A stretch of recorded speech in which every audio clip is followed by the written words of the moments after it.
Everyone. I know you're coming in still. Welcome, everybody. In the interest of maximizing our time with Keith, we're going to jump in and get started right away. I want to say good afternoon, good evening, good morning to those of y'all that are watching this in the morning. My name's Dylan Rodriguez, he, him pronouns. I'm here in my capacity as the co-director of the Center for Ideas and Society at University of California, Riverside. I'm a distinguished professor in the Department of Black Study and the Department of Media and Cultural Studies. It's truly an honor and a privilege to welcome you to this event, Freedom First, an evening with Keith LaMar, who is on the phone with us right now. I want to acknowledge to everybody here that this event is being recorded for potential posting on the Center for Ideas and Society YouTube channel. And for those who need it, captions are available on your Zoom interface. So I'm going to introduce our proceedings tonight. For those who are unfamiliar, many North American and US universities in particular include institutional land acknowledgements in their introduction of campus events. I join many others who reject the official version of the land acknowledgement. I respectfully refuse to participate in this practice because it's come to function as a normalization of colonial power rather than a meaningful challenge to it. I want to welcome you instead with an encouragement to embrace the imperative of activating collective, serious study and activity that, at minimum, denormalizes the conditions of occupation, anti-Black violence, and coloniality in and beyond the University of California. I want to continue by honoring Rupert and Jeanette Costo's legacy of reclaiming, protecting, and sustaining Indigenous presence at UC Riverside. Their life work continues to sustain an Indigenous epistemological, archival, and physical presence in this institution that would not exist if not for their foundational efforts. The University of California is a settler colonial institution that occupies unceded land and ecologies continuously inhabited by the Cahuilla, Tongva, Luiseño, and Serrano peoples on and around what is now the Riverside campus. UC Riverside is inhabited by Indigenous, Aboriginal, and First Nations peoples from all over the world, many of whom are among faculty, students, and staff. UC Riverside is several blocks away from the site where the Riverside Police Department stole the life of 19-year-old Taisha Miller not long before I started working here. Her absence is permanent testimony to the centrality of anti-Black, state, and extra-state violence to this institution and the surrounding space. The Riverside County Sheriff's Department, with which UC Riverside has a cooperating police relationship, is responsible for cruel and frequently fatal conditions in local jails where the vast majority of people held captive are awaiting trial and cannot afford bail. Relatedly, the University of California's police forces have a long ongoing record of harassing, intimidating, surveilling, profiling, violating, and criminalizing targeted people and communities on and beyond campus borders. So I humbly offer these introductory words with a sense of shared obligation. It is an honor and a privilege to welcome you to this precious occasion by calling forward new, old, collective, and experimental efforts to create decolonized, abolitionist, and liberated futures. I welcome all of you once again to this evening's event, Freedom First, an evening with Keith LaMar. This event is co-sponsored by the UC Riverside Department of Black Study, the Department of Media and Cultural Studies, and the Decolonizing Humanism programming stream, which I proudly curate at the Center for Ideas and Society. I'm truly honored to be part of this event because I am in such deep admiration and solidarity with our featured speaker. Keith LaMar is an award-winning author, artist, teacher, poet, and activist who has spent the past 32 years fighting a wrongful death row conviction produced by a demonstrably fraudulent, corrupted sham of an investigation by officials working on behalf of the state of Ohio after the 1993 Lucasville, Ohio prison uprising. Keith's case has been widely publicized by the New York Times, Democracy Now!, Newsweek, Mother Jones, Teen Vogue, El País, El Periódico, Truth Out, and a host of other news organs. Keith is scheduled for execution by the state of Ohio on January 13, 2027, even though it has become well known that the state withheld evidence that would prove Keith's innocence. Tonight, we will be in direct conversation with Keith, who has called in from a prison phone line, and we will also be in direct dialogue with the leadership of the Justice for Keith LaMar campaign. So I wanted to begin tonight's proceedings by screening the 6-minute short film titled The Injustice of Justice, which will introduce you to the context of this urgent, precious dialogue with Keith LaMar. And I ask our valued colleague, Bianca Lopez, to start screening the film.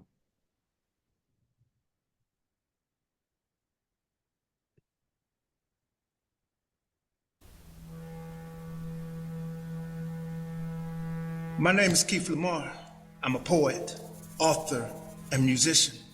For the past 31 years, I've been in solitary confinement, buried under the never-ending agony of sensory deprivation.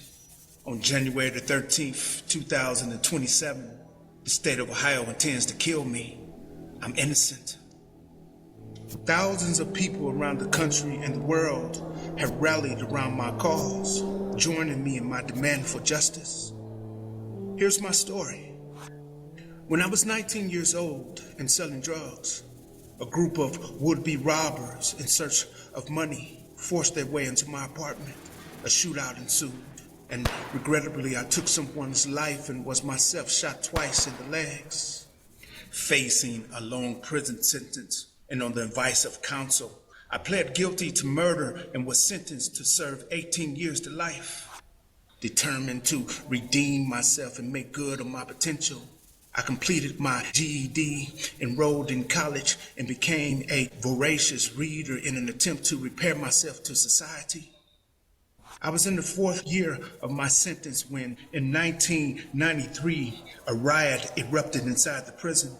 Apparently, a group of Muslim prisoners on religious grounds refused to submit to mandatory tuberculosis testing and were given an ultimatum: take the test or else. Amid rumors of a forced inoculation, the Muslims took over the prison in protest, releasing some 400 prisoners from their cells and setting into motion an 11-day standoff that would ultimately claim the lives of 1 guard and 9 prisoners. I was on the recreation yard when it all began. A guard came running out of the building with blood streaming down his face, followed by a masked prisoner who was carrying a weapon and yelling, "We taking over." Against my better judgment, I went inside to check on my personal belongings. A fatal mistake. It was complete chaos. When I made it to my assigned location, I discovered that it was being used as a holding area for hostages, both guards and prisoners. I was thereafter approached by a masked prisoner who gave me the option to either participate or leave. I chose to leave. Hundreds of us gathered on the yard, waiting as the National Guard and Highway Patrol took up watch outside the perimeter fence. Later, when dead bodies were dumped into the yard, they stood by and did nothing. It was as if I was trapped inside a nightmare. Around 2 a.m. the following morning, we were rounded up and herded into the gymnasium, where we were stripped naked and then violently forced in random groups of 10 into cells meant for 1 person. Stressed and stretched to the limit, a fight broke out over food. Tragically, I stood back and watched as a man named Dennis Weaver was held down by 3 prisoners and choked to death. It was a cowardly thing to do, and I can now see and admit that, but at the time, I was worried about my own life. When I was later questioned by authorities, I claimed to have been asleep. It was my way of telling them that I didn't want to be involved. But it was too late.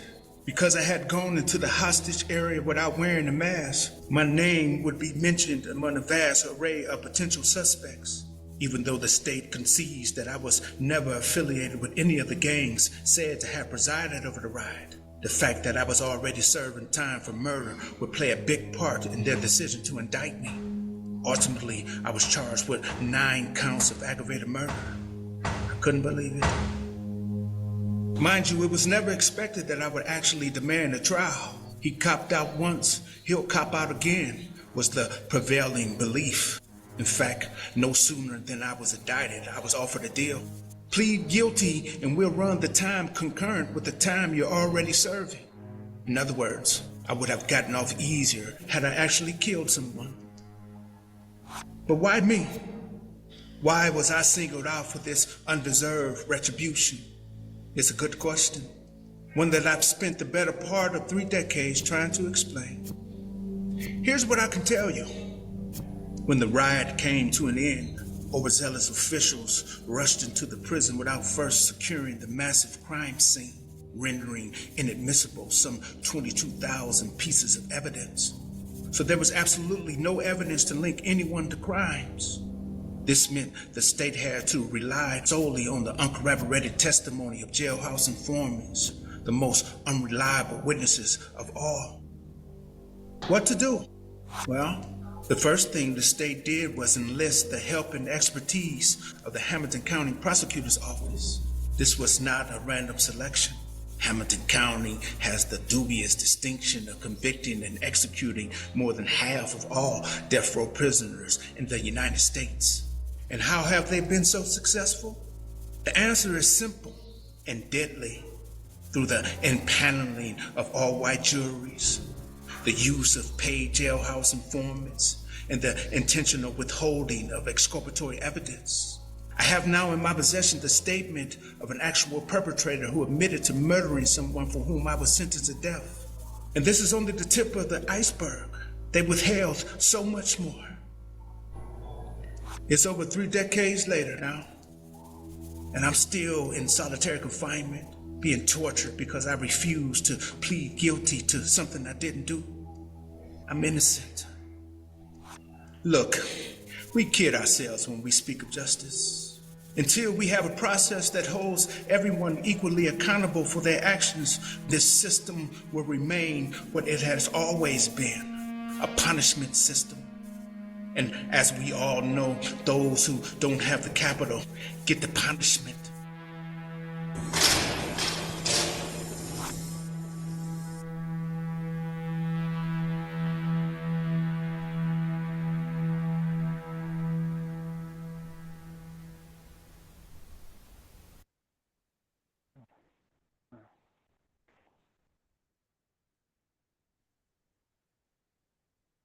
Appreciate this screening of this film. It's my privilege now to pass the mic to our MC and our facilitator for the rest of tonight's proceedings, my friend, my comrade, my colleague, James Anderson. James is best known to some of you as a lecturer in the Labor Studies program and the Department of Media and Cultural Studies at UC Riverside, as well as in the Riverside Community College District. I'm guessing that many more of you also know his work as a freelance journalist, research scholar, and writer, whose work has appeared in Barn Raiser, Higher Ed Dive, Neiman Journalism Lab, Nonprofit Quarterly, Shadowproof, Solitary Watch, the Kansas City Defender, the New Territory Magazine, the OC Register's Best of Orange County Magazine, the Real News Network, and Truth Out, among many, many, many, many, many other venues. I ask you to please welcome James Anderson, who will guide us through the rest of this evening. Thanks very much, Dylan. Appreciate it. I wanted to begin by thanking somebody very important. We're joined not only by Keith, but also by Amy Gordiejew, a teacher, freedom fighter, who's a longtime friend of Keith's. Amy edited the manuscript of Keith's book, Condemned, and she continues to assist with Keith's campaign for freedom and justice. She's one of his most tireless advocates. In early 2023, when I first contacted Keith via the JPay messaging platform, inquiring about an interview for a piece that I did eventually write for Truth Out, he told me right off the bat to get in touch with Amy, and I did, and she set it up. She organizes the Freedom First concerts featuring Keith's voice and live musicians. I attended one in the fall of 2023. It was incredible, and she helped make this event possible. So, Amy, we want to extend our thanks to you for helping make this happen. I also... Thank you for that. Yeah, of course. And I wanted to say a few words about Keith. I first learned about Keith when he went on hunger strike in early 2023, actually. So I was late getting to know him. It wasn't the first time he'd been on hunger strike. I initially wanted to write a feature story about his 2023 hunger strike, and I eventually did write that piece for Truthout, focusing more on his journey in recovering personal agency while on death row in a closet-sized cell 23 hours a day for years, but emphasizing the relations he's built despite that and the effect that he's had on others who become interested in his campaign for freedom. And as I learned when I interviewed him on 2 occasions and after I read his book, Condemned, Keith had to go on hunger strike multiple times. He went on a transformative one in 2011 after he'd read about political prisoner Bobby Sands. Keith and fellow prisoners achieved in a few days what they hadn't been able to do in years by taking that action. And for the first time in more than a decade and a half, he was able to touch and hug loved ones again. So, reading Keith's book, speaking to him, and learning about where he drew inspiration from and what and who he's relied on to help him persevere as he continues to seek justice and that helped me work through some of my own comparatively quite minor personal struggles from books like The Prophet by Khalil Gibran, records like Coltrane's Love Supreme, practices like meditation, writing poetry, and of course the cultivation of the deep and abiding friendships. That's become a part of who Keith is, and he willingly shares those many parts of himself with the people he encounters. And he's graciously agreed to share his time and hard-earned wisdom with us tonight. We're all fortunate enough to be present here for an evening with Keith LaMar, and seeing as how it's titled An Evening with Keith, not with me, I'll stop there. But I want to ask everyone who's able, I don't know if we have the capacity, but if we do, if everyone who's able, if you could please unmute and greet our guest of honor, that'd be appreciated. If not, those of us who can unmute, we'll go ahead and welcome Keith. Welcome, Keith. Welcome, Keith. Welcome. Welcome, Welcome, Thank you Keith. so much. Welcome, Keith. Welcome. Thank you so much for your time. Keith, go ahead and turn it over to you.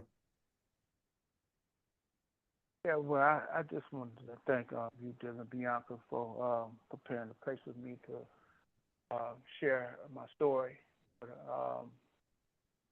Back in 2011, as you said, I went on a hunger strike after reading this book called Nothing But an Unfinished Song, which was written by an author named Dennis O'Hearn. That book came at a time in my life when I had exhausted all my remedies. Yeah, it was over a decade, like 18 years since I had touched another human being. My nieces and nephews were growing up, and taller. And I was about to miss out on the ritual of picking these young people up and holding them in my arms. My niece was 7 years old. She's 23 years old now. And she's the one who, eavesdropping on the conversation I was having with her parents, figured out that I hadn't given her a hug in the whole time she's been on this planet. And then for some reason, it had never occurred to her. And of course, I never brought it to her attention. But her having that recognition kind of made the decision for me to do something. And this book came into my life. I read it. It spoke to me. It resonated in a way that I knew I had to follow through on this message. I reached out to Dennis O'Hearn. Dennis wrote me back, and he ultimately came to visit me. Became friends, fast friends. We've been friends for over 20 years now, he and I. And he counseled me, helped me develop the vision, borrow the vision of Bobby Sands, like Bobby Sands,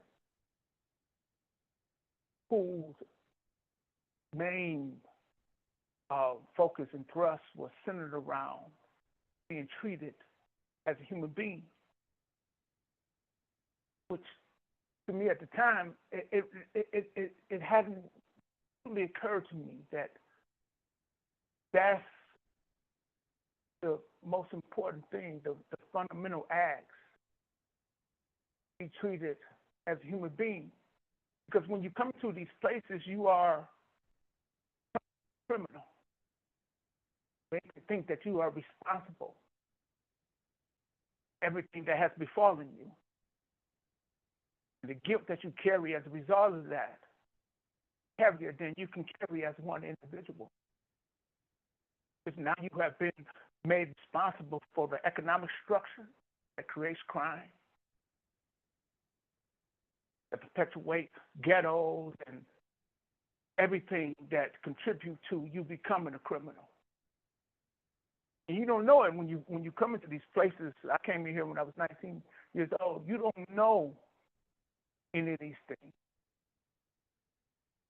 Malcolm X said the black criminal, the black prisoner represents white society's crime of keeping black people ignorant and deprived, turning them into criminals. I read those words when I was 21, 22 years old. It's very, very late in my development to have that understanding. But since I was 23 years old, I've been reading voraciously, trying to understand, wanting to really comprehend how my life became what it is. And I know this will sound really strange to those of you who are listening, but prison is really a blessing in disguise. I was already in prison. I grew up in prison, projects, poverty, hemmed in by all these detrimental things, all these 1,000,001 ways that I was going to lose my life, that I wasn't even going to make it to the age of 20 years old. That was accepted and recognized by myself and the majority of the people I hung out with. But I came to prison proper. I was 19 years old, and I met guys, mentors, who helped me establish my sense of self, reestablish my sense of self, find my humanity. And when in 1993 I was offered a deal for something I didn't do, I refused, and that was the pivot. You know, that was the thing. I had been reading, I had come to certain understanding about who I was, and now it was time to stand on what I believed in. It was difficult. You know, they told me, we're going to put your black ass on death row. And all my assertions of my innocence, all those things didn't mean anything. We was behind, you know, the curtain, backstage. And back there, you know, the truth is unvarnished. It's used readily, often. Threats are made, promises are kept. And I found myself in a courtroom with an all-white jury. And the courtroom remained empty all the way throughout. No one came.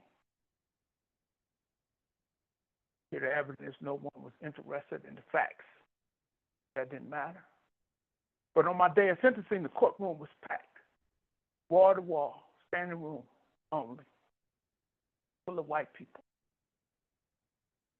It was frightening, you know, walking out of the answer room into the courtroom, expecting it to be empty and to see it filled with this sea of white people. Intimidating. And there's a video of me standing up as a 24, 25-year-old, you know, when the judge asked me, did I have anything to say before he pronounced the sentence? And I remember, you know, as that young person, I owe everything to this young person I was. I don't know where that bravery came from, but he stood up and he, you know, spoke his piece. And I knew they was going to send me to death row, and they did. And when I arrived on death row, not long after I arrived on death row, I saw those iconic lynching pictures. But to see white people, you know, standing in this throng, watching these black figures hang from trees, and it immediately dawned on me, oh, I just went through that. I know what that is. At the time, I didn't look at it as a privilege, because not a lot of people get to see this. The black people that saw that was the black people that was in those trees. They're the only ones who saw that throng, witnessed that, right before they were, you know, choked out of existence, pushed out of existence. I didn't realize it, but, you know, one of my mentors who I met on death row told me, like, listen, man, you've seen something that not a lot of people get to see. Privilege. You know, that's reality. This same person introduced me to literature, introduced me to jazz. I mean, this guy was waiting on me to arrive on death row. Because what I wanted to do when I came to prison as a young person, I wanted to find myself. You know, I had been baptized twice, once when I was 13, once when I was 18. I joined Islam. When I came to prison, I was always in search of my true self. All I ever wanted. I didn't have a father. I didn't have any guidance. I was lost. I wanted to find who I was and how to live a real life. And coming to death row provided me with that education. It's a difficult process, to say the least. But experience is the best teacher. We hear that it's a cliche, but it's true. A lot of what I've endured and conquered has informed my way of seeing and being grateful. I was just telling a young friend of mine who's right now in the Amazon rainforest that when we are exposed to these profound experiences, they have the opportunity to deepen us, to change us in a way that would inform the rest of our lives. So I was trying to encourage her to give herself over to that. Understand that you are being exposed to something that not a lot of people get to do, that not a lot of people get to see, get to feel. You have 1 minute remaining. Wrote me back. I read her message tonight. She said, I'm going to do everything you said, Keith. But I told her to take the time to hug those people, to let them know how much it means to you in your life that you have, were brought here. And I would do the same with these guards and these people, but they wouldn't understand. But I am thankful, for what I've been able to learn from this difficult situation. All the thousands of books I've read, for all the time that I have. It's been a hell of a trip. It's been a hell of a journey.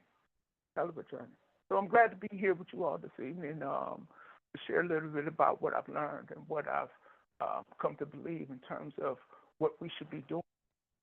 Thank you for using GTL. I'll be right back.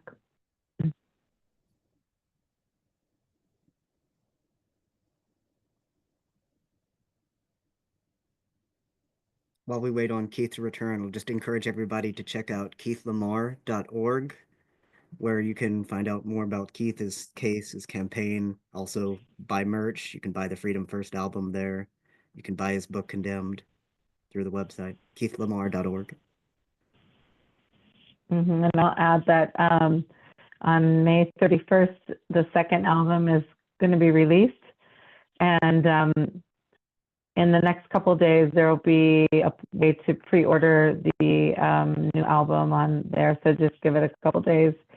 We also have some new designs coming, so I'll be adding to the merch store. But yes, all of that. We are a 501c3 nonprofit organization.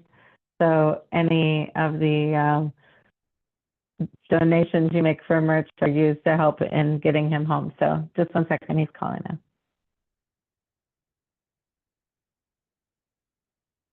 Mercy Correctional Facility and is subject to monitoring and recording. Utilization of an unapproved application and three-way calls to communicate are strictly prohibited and a violation of DRC policy. Thank you for using GTL. Thank you for using GTL. Okay. Yeah. Keith, did you have more to say, or did you want to move to Q&A? Yeah, we could move to Q&A. I just was ending by saying that, I'm really thankful for the platform, for the opportunity to have an exchange with people who aren't of this world, prison world, and to share a little bit about my story and where I am in the process. James, I think you mentioned that, I've been on several hunger strikes before. Well, I might have to go on a hunger strike soon again, because of all the things that we are talking about, the book, the video, the concerts, and all those things has elevated my profile, and which is a good thing because our whole objective was to retry my case in the court of public opinion. And these different mediums have been able to help me do that, but it also has been a pushback. But right now, I'm only eating one meal a day. My breakfast and lunch is being contaminated. I just a few weeks ago sent out contaminated items to be tested in the lab. We're waiting on those results to come back in hopes that the administration will make adjustments to protect my health. I've become something of a reluctant celebrity, which is not like Brad Pitt or something like that. It makes you a target, and not in a good way. So, in addition to the legal struggles that I'm dealing with, I'm now dealing with the personal pushback of trying to stand up and speak out about my situation. And so I'm in a hell of a situation. But again, I believe that I'm equal to it.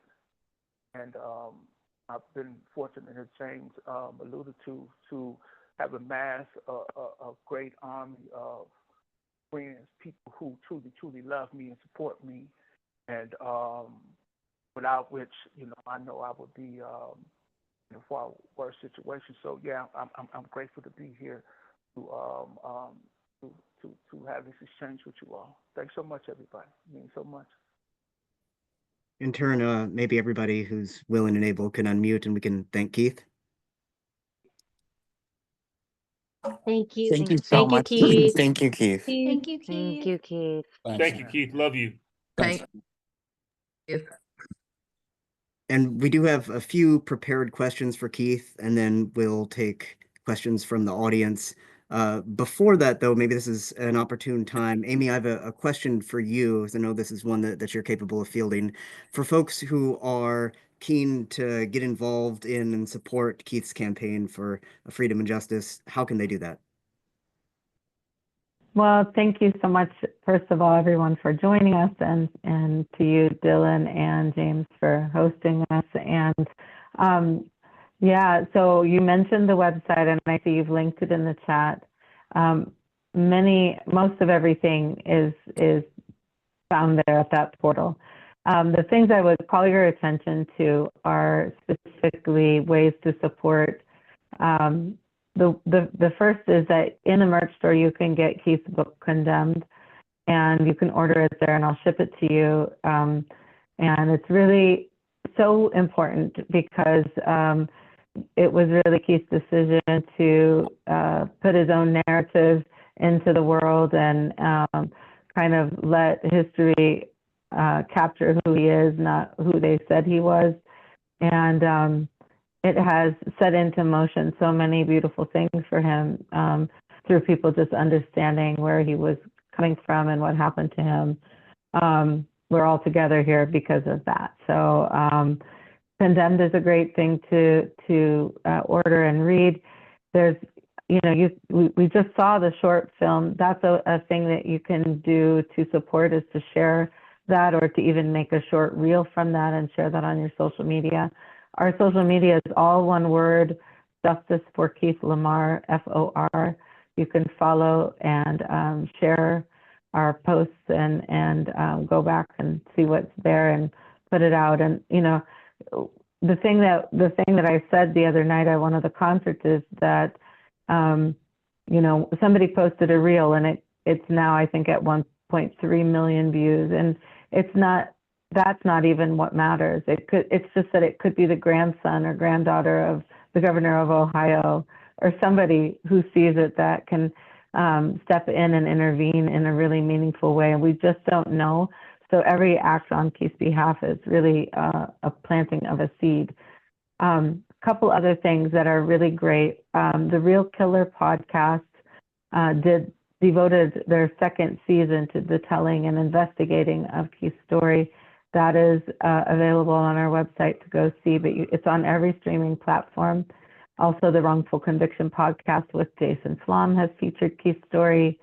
The Meet Keith section is beautiful. There's his writings, his poetry. You can hear and see him there in various places he's written and put his voice out into the world. There's also the reality, and I do this at every concert we do, is I ask people to make contributions, donations.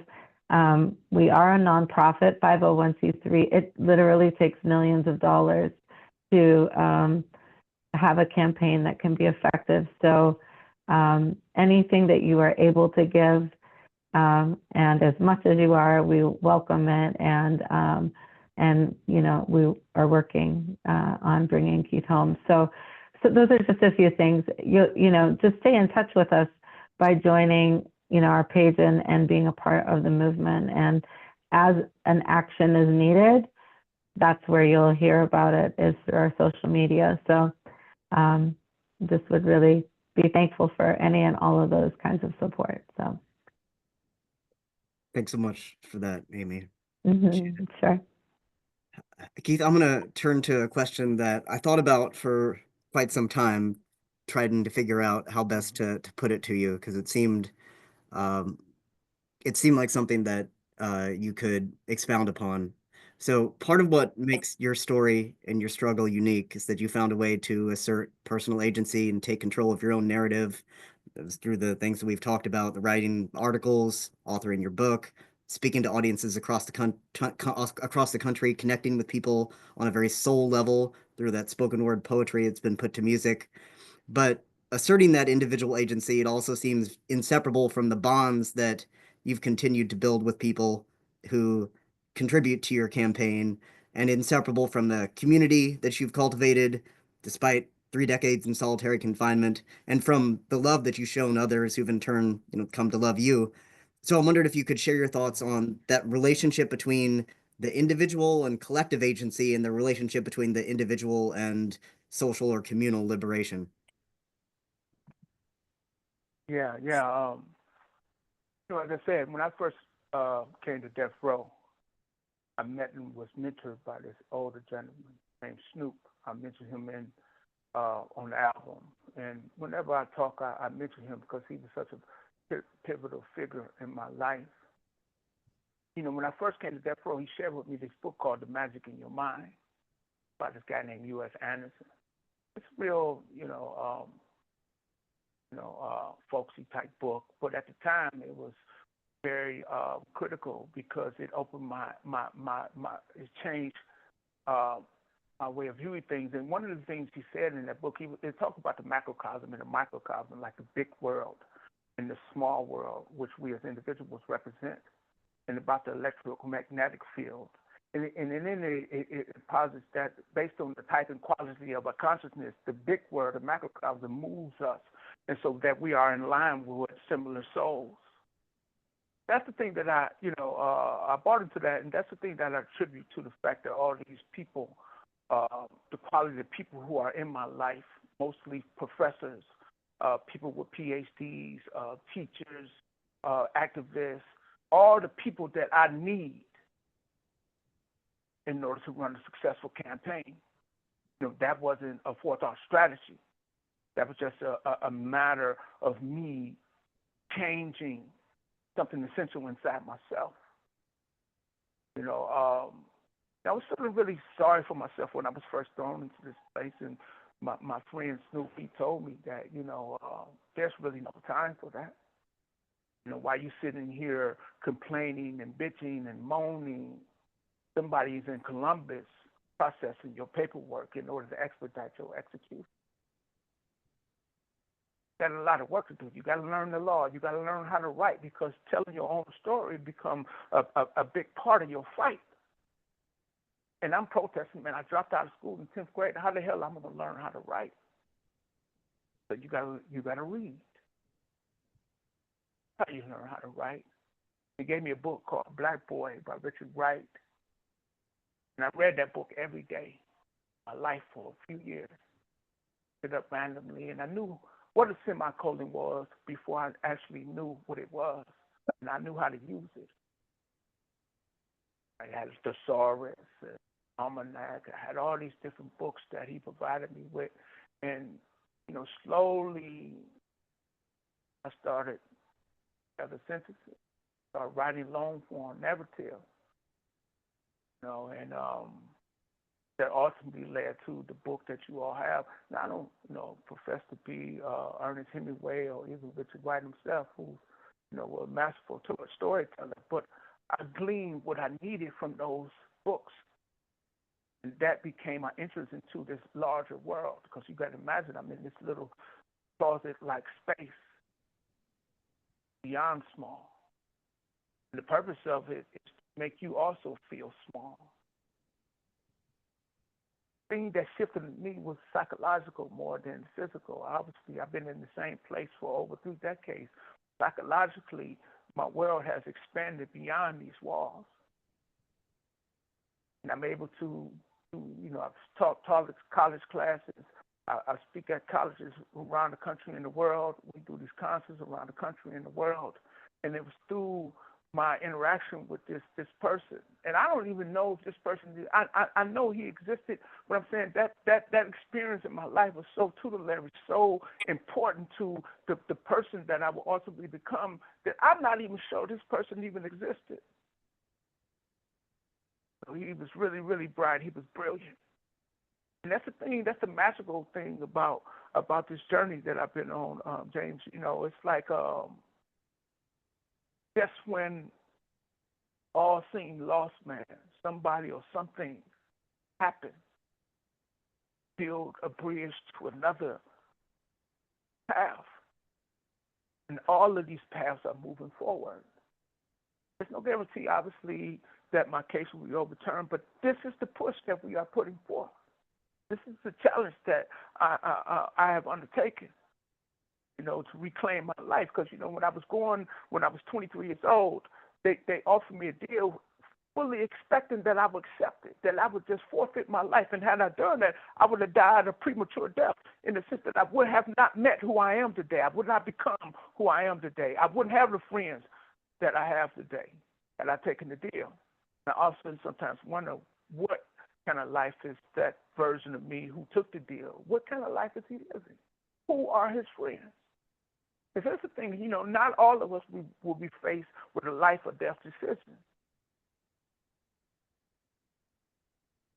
But we always are being asked to choose our authentic path over just conforming to a path that's put before you, which a lot of people do. Whenever I talk to young people in college, it's just things that, speaking at NYU a few weeks ago, one of the students named Willie, he, was a musician. He wanted to know whether or not it was even worth honing this craft. Was it even worth trying to become a righteous person when, you have the likes of Trump and the political atmosphere that he is cultivating or perpetuating? It sure it is. Because there's light and darkness in this world, and it's a pendulum. This darkness, will swing back, and you have to be prepared for when that happens.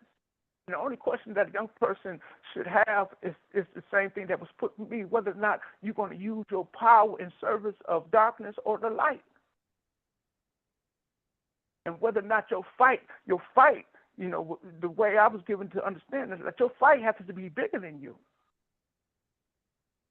So you have to lose everything you've learned and share those lessons with other people, because that is also your inheritance. That is also part of your responsibility. That when you save a life, your life too might be saved. And that don't necessarily mean me, being vindicated, me, getting to the other side of this situation. And that's the opposite word, situation. This is not my life. This is a situation. My life is my thoughts, the things I love, my thoughts, all the things that I contribute and invest in myself. That is my life. That can't be taken. The only thing that can strip me of that is death. So I share this with other young people in order that they might have an opportunity to really, really live. So these people that are in my life, I think it's a decision of the choice that I've made, to stand up for my authentic life. And on that path, you will meet similar souls. That's the only way I can really explain it. But it's that parable in the Bible, and I'm not religious, deeply religious. But I've read all those books, and some of those stories stick with me because it just sound. They seem sound and true. But when Jesus was asking his disciples to step out on the water, that's what we have to do. That's what life demands. Put up or shut up.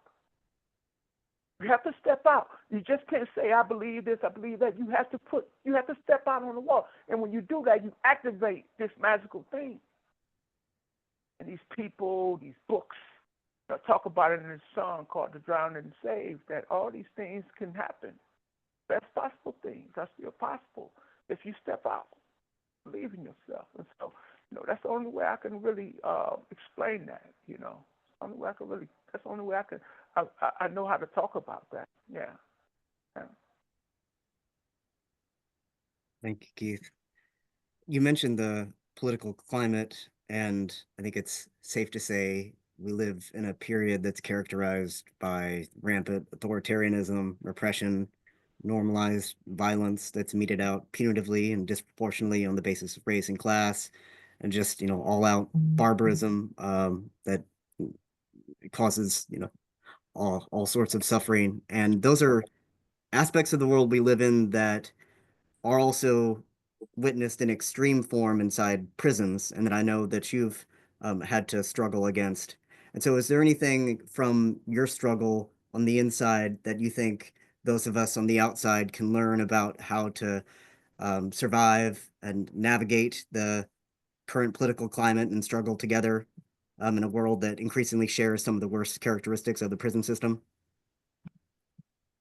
I mean, it might seem strange for me to characterize it in this way, but in a very real way, I think Trump is a good thing. We too often sleepwalk through our whole lives.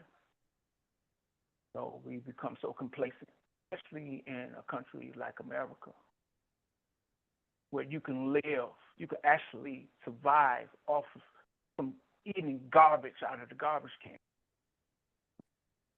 Because in this country, garbage is not garbage. It's just things that can no longer be sold, can no longer, you can no longer make money off it, so it ends up in the trash bin. We throw away so much food in this country, and we throw away people too, for the same reason. Because you are superfluous. You can't make money for us, so we really don't need you. And right now, Trump is floating an idea that maybe we should start sending some of these superfluous people to El Salvador. Let's just get rid of them, flush them down the toilet, in other words. And so when you hear that, when you see that, I've seen people hold up signs who voted for Trump and say Trump betrayed us. People from Venezuela, from Nicaragua. And my thought is, no, you betrayed yourself. The man told you what he was going to do. It's up front. But people don't believe that somebody could be that ruthless. Got to see that. People in the 1940s saw it with Hitler, Mussolini, all those various people throughout history. So I think it's a good thing is that it helps people wake up. You have protests all around the country and around the world recently. Asking Trump to keep his hands off Social Security, all these things that we take for granted in the first world country. And a lot of these things we take for granted, of course, are built on the backs of third world countries. This country, the reason why we don't have universal health care because most of the budget of this country is allocated to the military.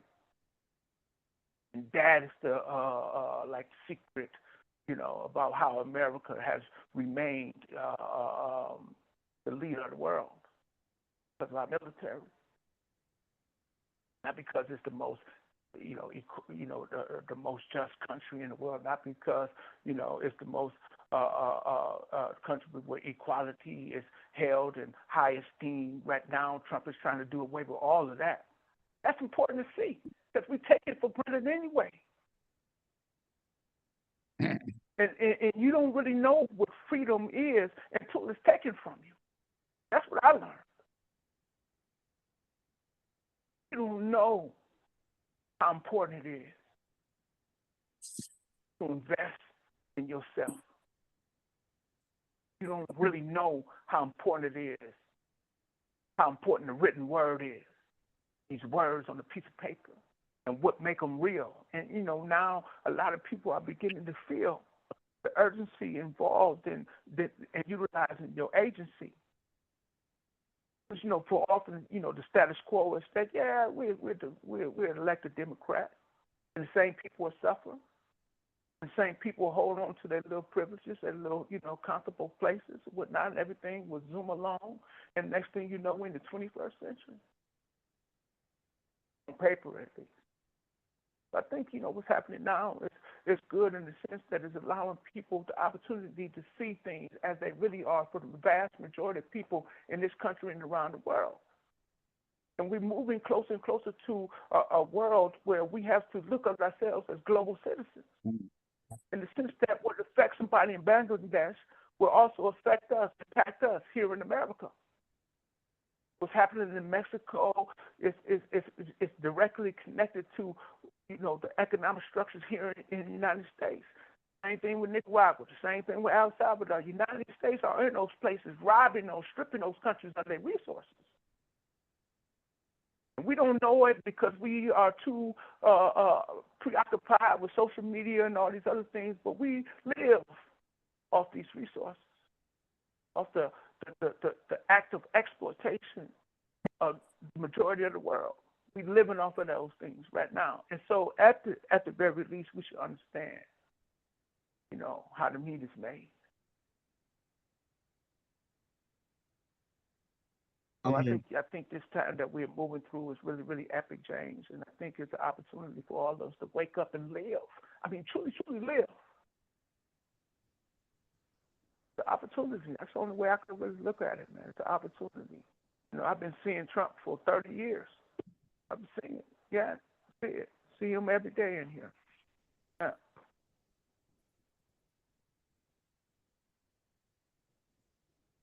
Keith, I'm going to ask you one more question, then I'm going to invite those in attendance to ask any questions that they have. You were first sentenced to prison while you were still a teenager, and many UCR students are that age now, just entering adulthood. Is there anything specific you wish you'd known at 19, or any one thing that you'd tell your younger self if you could now? And is there anything you think today's youth should know, or that you'd want to tell them as they embark on their own journey through adulthood? James, man, the big mistake that I made in my life, and I don't know how it happened really. It happened imperceptibly, gradually, over time. Because I moved out basically on my own when I was 14, 15 years old, drug dealer. At the beginning of the crack cocaine epidemic, man, I had a Mercedes-Benz, a Rolex watch. I was a kid with these things. Somewhere along the line, which was probably inevitable, I came to believe that what I had was more important than who I was. Biggest mother. The self-concept is destiny. So who you are is the most important thing. And a lot of times, we in this society are encouraged to conform, to become a cookie cutter of something that is being put out as the best thing. You are unique. Each of us are unique and come to the table with our own strengths and weaknesses, our own gifts to give. And I had to find my way back to myself when I came to prison. That was the work that I was involved in when the riot happened. I was finding work, which was why it wasn't so difficult for me to choose my life, because I didn't want that to end, that to stop. So the thing I wanted to share with young people is that be true to yourself. That voice that speaks to you, that tells you where your path resides. Don't worry about your friends and being popular, because if you are walking an authentic path, your friends will find you. I'm doing this. I'm collaborating with this musician out there in my cast who was like 3 or 4 years old when all this started. He and I collaborated. He's from Catalonia, Spain. We shouldn't have anything in common whatsoever. But he's become one of my best friends, because of the work and I shared the shared recognition of struggle and pain. We've been able to like forge this friendship that shouldn't be. I'm saying that when you are yourself, when you live in your truth, the friends will find you where you are. That's what I believe. I mean, that's what I've experienced in my own life. Just be true to who you are. Be true. True to yourself.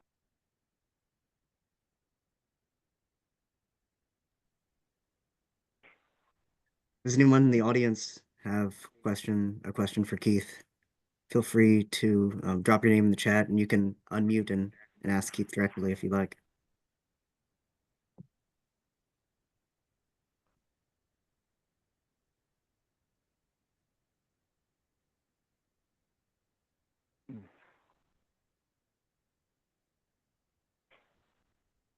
I don't want to pressure anybody, so if not, I'm gonna just ask you, Keith, is there any final thoughts that you want to share with everybody here? I mean, Amy shared with you all the contact information, some of the things that we're trying to achieve in the campaign. I mean, the most important thing is to get the word out, share the book, to share the movie, to share various writings and whatnot, because they help you get to who I become in terms of my thoughts and beliefs, and what I'm trying to do. One of the most rewarding things that I get to do, I read books with kids. When it started off, I was reading books in juvenile facilities. Those books have been really the saving grace in my life, the thing that has returned me to my agency, to my own personal power. Reading, so I wanted to, kind of share that with young people, be they inside of juvenile facilities or in high school or whatever. And so that's been one of the things that I've been doing. Is one of the parts that my mentor kind of told me is that it can't just be about yourself. That's one of the things that he shared with me, that, we have lessons to learn and contributions to make. And part of my contribution is reading, exposing young people to literature, and, helping them. So in addition to, what was specifically centered on my campaign, there's also, a part on my website talking about the Native Sons. You have 1 minute remaining.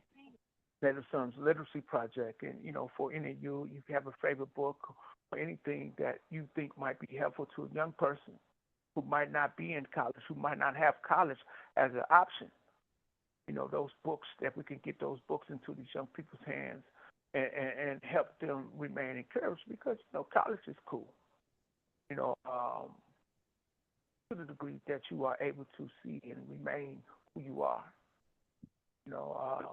I'm a big fan of authenticity, like staying the course, being who you were born to be. Times, being in those kind of settings, like Trump right now, he's trying to strip Harvard, one of the most prestigious colleges and universities in the world, of their endowment, unless they meet certain conditions. And most of those conditions are, like adhering to this real narrow view of the world, and then Thank you for using GTL. Okay, he'll be calling back again. I was going to suggest, if you have a question kind of lurking in the back of your mind, if you just type it into the chat, then, it'll allow James, you can read a question to him that's been asked. If someone doesn't want to come off onto the camera, onto the microphone or whatever. Sure, yes, I would also encourage anybody who has a question to type it into the chat if that's your preference. Not a problem. And this will be his last phone call that he can make tonight. Looks like we got one.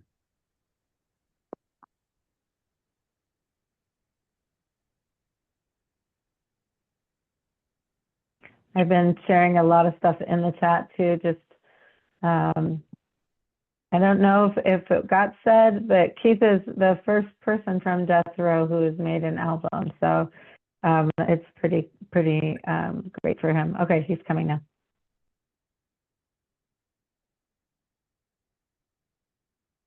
Facility and is subject to monitoring and recording. Utilization of an unapproved application and three-way calls to communicate are strictly prohibited and a violation of DRC policy. Thank you for using GTL. Thank you for using GTL. Okay. Keith, we have some questions from the audience if you're willing to answer. Cool. Voris, Oh, you sure. have your hand up if you wanted to ask Keith directly. Sure. Thanks, Keith. I appreciate the knowledge you've been dropping. My question centers around the fact that you said that you were not a religious person.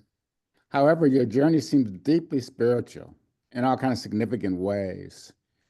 It reminds me of the notion from the Gospel of Thomas, which is a book the Bible borrows from, which states what Jesus says, if you bring forth that which is within you, that which is within you will save you. If you do not bring it forth, that will destroy you. And you seem to have gone on a really rich spiritual journey. Could you talk about that? Am I right about that? You're certainly right about that. You know, I'm in a situation. I didn't get your name, by the way. Voris is my name. I'm What? Voris, Vorris. Okay. Boris. Yeah, definitely. You know, I'm in a situation. I'm in a room by myself. Mm-hmm. I'm in solitary confinement. You put you in this place, man. And when I learned how to meditate, I learned to quiet myself down, my fears, my apprehensions, anxiety. Started to sense a different presence inside myself. You know, I don't really like to talk about it because it's a sacred thing. Mm-hmm. Not something that but you know, nothing, including this call with you all tonight. None of this stuff is supposed to be possible. I do concerts all over the world, for us. All over the world. My book is in 4 different languages. Mm-hmm. You know, yeah. You know, not even supposed to even be possible. You know, but we live in this really, really magical place. Mm-hmm. You know, people fly through the sky on airplanes, everything about this. But since we, you know, how can you not believe higher power? You call it whatever you want to call it. Mm-hmm. You know, I dropped out of school in the 10th grade. I write, man, the way I write, I mean, the way the words come down into, you know, I can't explain it. You know what I mean? I perform with these musicians, man, these professional musicians. You know, I don't know anything about music theory or anything, but I love music. I listen to music. You know what I mean? So yeah, I'm deeply spiritual, man. I believe that my ancestors are in this cell with me. I believe in all of that. You know what I mean? Yeah. So and you know, a lot about this society try to get you not to believe. Want you to only believe in rugged individualism. But I see past. That's a trick. If I'm just relying on myself, I'm dead. You know? Mm-hmm. I'm dead. Mm-hmm. You know what I mean? And so, yeah. You know, the Bible would also say, seek first the kingdom, and all these things will be added unto you. And the kingdom, as far as I'm concerned, is, you know, find out who you are first. Mm-hmm. And like I was saying earlier, you know, your friends will find you. Not only will your friends find you, but all the things that you need to affect your life will find you. You know, as Amy said earlier, it takes millions of dollars, man. That's why so many people take deals in this criminal justice system. It's too expensive. And this whether you're innocent or not. Mm-hmm. I say the rich, The poor get the capital, rich get, talking about capital punishment. Mm-hmm. Poor, they get the punishment. So, and so, a lot of this stuff that's happening in my life is affirmation of there being something higher. And it has a lot to do with the purification of your thoughts. Not allowing hatred to permeate your heart. And that's a difficult thing to do in a situation like this because I'm being disrespected every second of the day. Yeah. Even right now, as we speak. How you keep your heart right? That's a difficult thing. Because your heart is like the central thing through which all these blessings come. If it's cloudy, if it's fuzzy, you block your blessings, man. You clog it up, you know what I mean? So that's how the devil works, man. Make you believe that there's no hope. Don't even try. And for 18 years, I went for that shit. Mm-hmm. And I'm watching my family grow up and all of this, man. So yeah, I believe. I meditate. I'm in communion, man. I'm in constant conversation, man. That deeper thing. So. Yeah. Thank you for sharing that. I wanted the young folks to hear that. It's important, right? Yeah, it's important. It's very important to understand that you are not alone. Mm-hmm. Everybody who have loved you into being is a part of your struggle. Mm-hmm. Your grandmother that you didn't know but you heard about, she lives inside of you. Blood. Mm-hmm. Yeah, and all those, that's what I'm saying. I'm in solitary confinement, but I'm really not though. If you look at it correctly, you know what I mean. And I can't account for 90% of the stuff that I've been able to do. But you have a higher self, a part of you that can, rise to the occasion if you get out the way. And that's part of meditating too, learning how to get out the way. Mm-hmm. When we were younger, man, a lot of stuff was planted inside of us, deliver us to these places. Mm-hmm. But yeah. So yeah. So yeah, I'm deeply involved in that. Right. Question. Thank you for God bless sharing. you, brother. Yeah. No doubt. Yeah. Keith, we have a question someone, Jaden typed into the chat. Jaden asks, if someone were to walk away from hearing your story and only remember one thing, what would you want the message to be, specifically about the justice system, but also more generally, if you'd like? There's really no justice system. The only justice that exists in this world, justice you extend to yourself. The justice that you extend to other people. You are the justice system. We as individuals, justice system as an entity, it's really a figment of the imagination. When people get on juries and do what they are told, out of misguided sense of loyalty. But a lot of times, one important things to understand about not just the justice system, but about this world, this planet, that life is not fair. Not meant to be fair. We here because we have lessons to learn, contributions to. You can jump out of every story building and learn about gravity. Or you can, take heed, pay attention to your life, and learn the lessons that you need to learn. The justice system, man, it's but don't get me wrong. We live in the United States. We're the closest thing to justice in this country. You could be in Haiti, you can be in Ukraine or Israel, Palestine right now, and there's no justice in no place. Not even a semblance of justice. With that being said, man, you don't take for granted your freedom and what it means.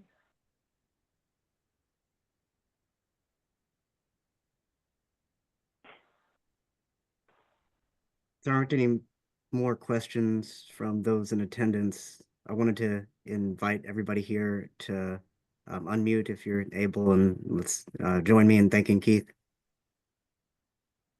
Thank you, Keith. Thank you, Keith. Thank you, Thank you, Keith. Keith. Being here, Thank you, Keith. Keith. Thank you, you. Keith. Thank you, Keith. Man, it's Thank you, a Keith. real honor to be with you all this evening. Yeah, go ahead. My name is Brendan Edward. I didn't have a question per se. Honestly, I'm kind of like overwhelmed, but I just I'm overwhelmed by the power of your story, and I just really wanted to thank you for taking the time and giving us the privilege to hear your testimony and your feelings. It definitely is something that I feel like more people should hear. I will definitely be spreading your name and your story to the best of my ability.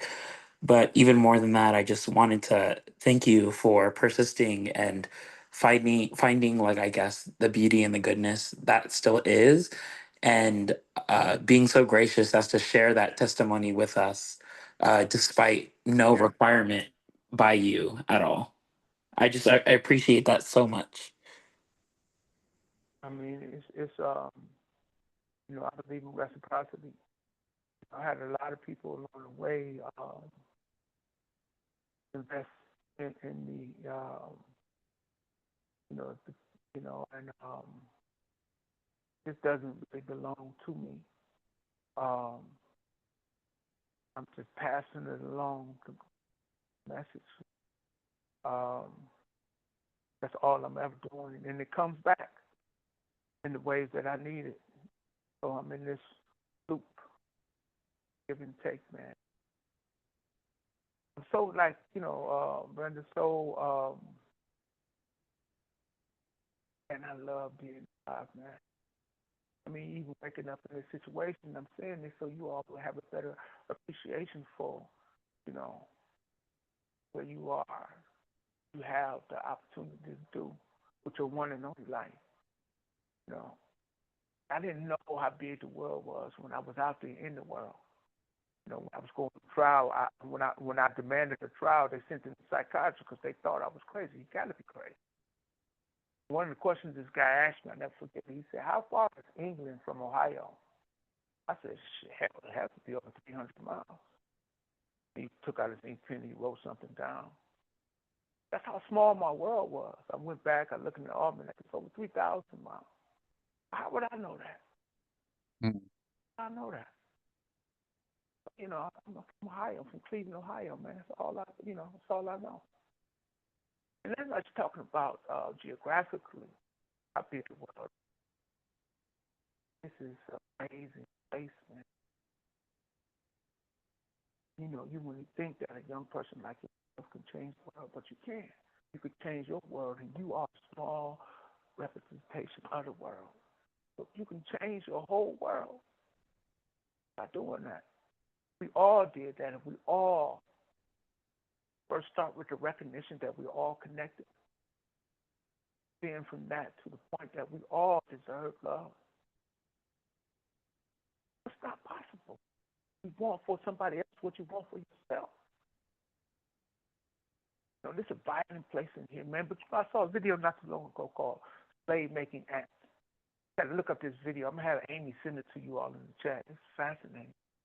These slave making ants, man, they raid this other colony, and the leading queen in this colony pretends to be dead. They text this ant to the other queen's colony, and all of a sudden just wake up and they fight to the death. And while they fighting, the pheromones leach onto this other ant, and the invading ant, the queen, call off the whole thing. I mean, it's really, really complicated shit. You think, damn, ants doing this? And I just share that with you to say that what we are doing is not really, really that impressive. We're blowing up shit. We're killing kids, man. Nothing impressive about this shit. Ants are doing this shit. You gotta grow up, man. Let me grow up in our development. Grow up, upwards to the neocortex. We stuck down on this reptile level. I'm talking about, and we so impressed with ourselves. It's bullshit. Bullshit. Anybody can sit back and watch kids brought into oblivion. That's bullshit. Bullshit, man. We could do better than that. We got to do better than that.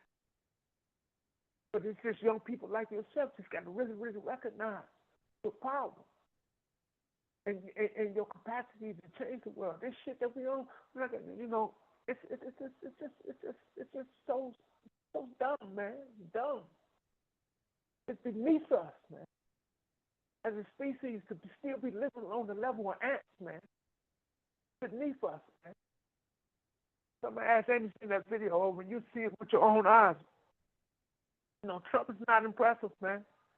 Vladimir Putin, Hitler, not impressed, man.